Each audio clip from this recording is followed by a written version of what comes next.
Ele não conhecia nada além das paredes brancas e vazias. Seus únicos companheiros, o zumbido da câmera e o silêncio. Os dias se misturavam, o tempo perdia o sentido. Ele era o Nazubi, um homem preso em um experimento cruel de um reality show. Por 450 dias, sua vida foi transmitida, um espetáculo para uma nação sedenta por entretenimento. Seu mundo era uma ilusão cuidadosamente construída, um único cômodo desprovido de contato humano, cada movimento observado, cada emoção registrada. Isso não era um reality show comum, era uma descida ao abismo da resistência humana. Antes das paredes brancas e vazias, havia o riso. O riso que ecoava nos sonhos de muitos jovens aspirantes. Nasubi, um jovem comediante, ansiava por seu momento sob os holofotes. Ele praticava incansavelmente, aperfeiçoando cada piada, cada gesto. Ele sonhava em fazer as pessoas rirem, em gravar seu nome nos anais do entretenimento japonês. Cada risada que ele provocava era um passo mais perto de seu objetivo. Ele viu o reality show como seu passaporte para a fama, uma chance de mostrar seus talentos cômicos. A oportunidade parecia perfeita, uma plataforma para alcançar o estrelato. Mal sabia ele que a piada seria com ele. A realidade do show era bem diferente do que ele imaginava.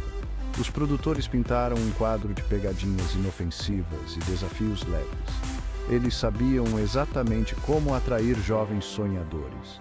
Eles prometeram exposição, uma chance de encantar a nação com seu humor. As promessas eram tentadoras, quase irresistíveis. Ele, como tantos antes dele, foi vítima do canto da sereia da fama. A assinatura do contrato parecia o primeiro passo para a realização de seus sonhos. Ele cruzou a porta e entrou no mundo meticulosamente criado por eles. Um mundo onde a linha entre realidade e entretenimento era perigosamente tênue. Disseram a ele que era um jogo, um desafio simples, morar em um apartamento e enviar cartões postais. A pegadinha? Ele não sairia até atingir um certo número de cartões postais enviados. Ele não veria o mundo exterior, não ouviria o murmúrio reconfortante de vozes humanas. Seu único consolo seria o olho frio e digital da lente da câmera. Ele acreditava que tinha escolha. Ele acreditava que poderia sair a qualquer momento, mas os produtores, os titereiros de seu destino, sabiam melhor. Eles conheciam o poder do isolamento, o avanço insidioso da solidão. Eles sabiam que a esperança, uma vez acenada, se torna um algoz cruel. Seus dias eram medidos em cartões postais. Cada um representava um pedaço de progresso, um lampejo de esperança na escuridão sufocante. Ele realizava tarefas mundanas, cada movimento ditado pelos caprichos dos produtores invisíveis. Ele comia, dormia e respirava sob o escrutínio constante do olhar fixo da câmera. Ele procurava comida, suas refeições eram escassas e pouco apetitosas. Ele falava com objetos inanimados, sua voz um eco vazio na sala estéril. Ele se agarrava à crença de que cada cartão postal o aproximava da liberdade, sem saber o verdadeiro custo de sua participação. Ele era um prisioneiro em uma gaiola dourada, cada movimento seu gerando receita para seus captores. Seção 5: dias se transformando em meses.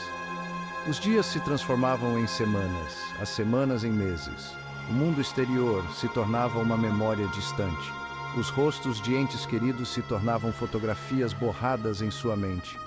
O isolamento corroía sua sanidade, o silêncio, um rugido ensurdecedor em seus ouvidos. Sua sagacidade, antes aguçada, se tornava opaca.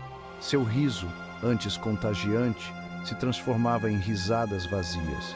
Ele se tornou um fantasma, assombrando os confins de sua prisão, seu espírito se deteriorando lentamente sob a pressão implacável do experimento.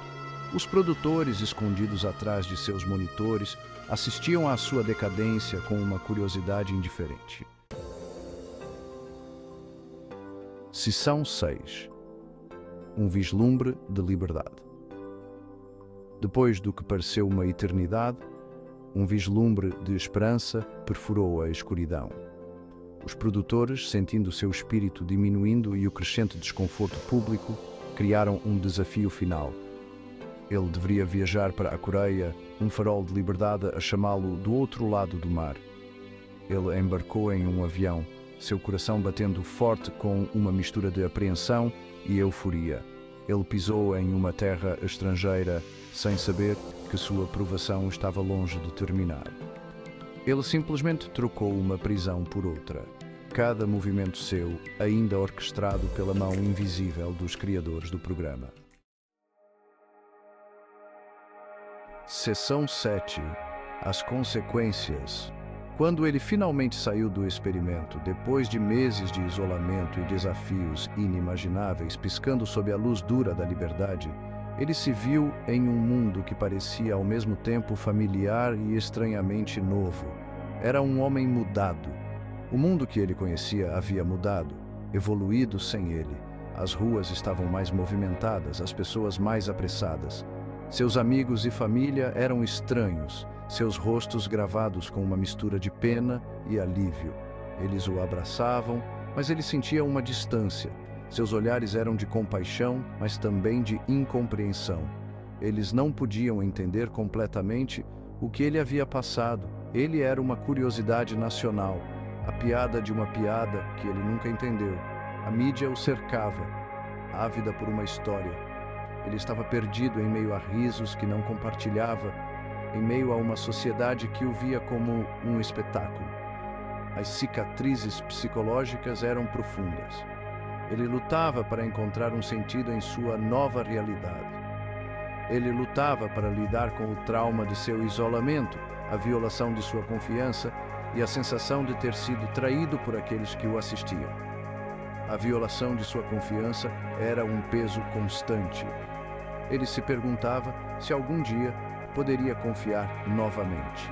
O riso que antes vinha com tanta facilidade, agora estava preso em sua garganta.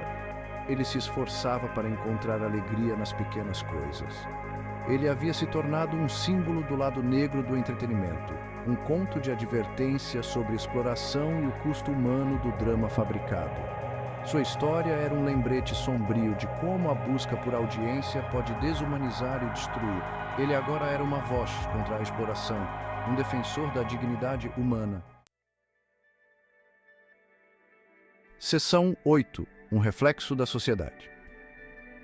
A experiência de Nasubi gerou indignação e acendeu um debate sobre os limites do entretenimento. O público, inicialmente cativado por sua situação, recuou ao perceber a crueldade infligida a ele.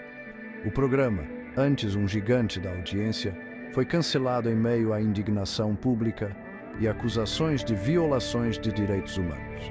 O escândalo forçou um acerto de contas da sociedade. Ele expôs o lado obscuro da indústria do entretenimento, até onde alguns iriam em busca de lucro.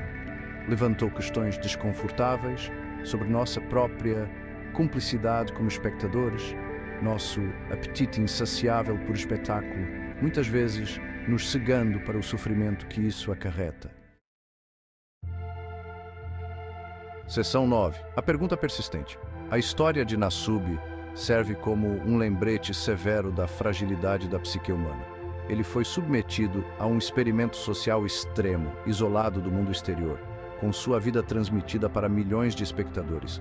Ela destaca os limites éticos, que nunca devem ser cruzados, em nome do entretenimento. A linha entre o que é aceitável e o que é explorador pode ser tênue, mas é crucial mantê-la clara.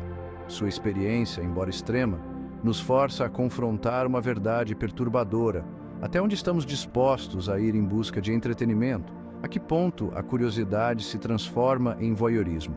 Ao navegarmos pela paisagem em constante evolução da mídia e do entretenimento, a história de Nasubi permanece uma parábola poderosa. Ela nos lembra que, apesar das mudanças tecnológicas, as questões éticas permanecem as mesmas. É uma história sobre a sedução da fama, a promessa de reconhecimento e sucesso que pode ser tão irresistível o poder sedutor da lente da câmara que pode transformar vidas comuns em espetáculos públicos e a profunda responsabilidade que temos como sociedade de proteger os vulneráveis da exploração. Devemos questionar constantemente os limites do que é moralmente aceitável. É uma história que, mesmo anos depois, continua a nos assombrar, lembrando-nos das consequências de ultrapassar esses limites. Sussurrando uma pergunta que exige uma resposta: a que custo entretenimento? E estamos dispostos a pagar esse preço?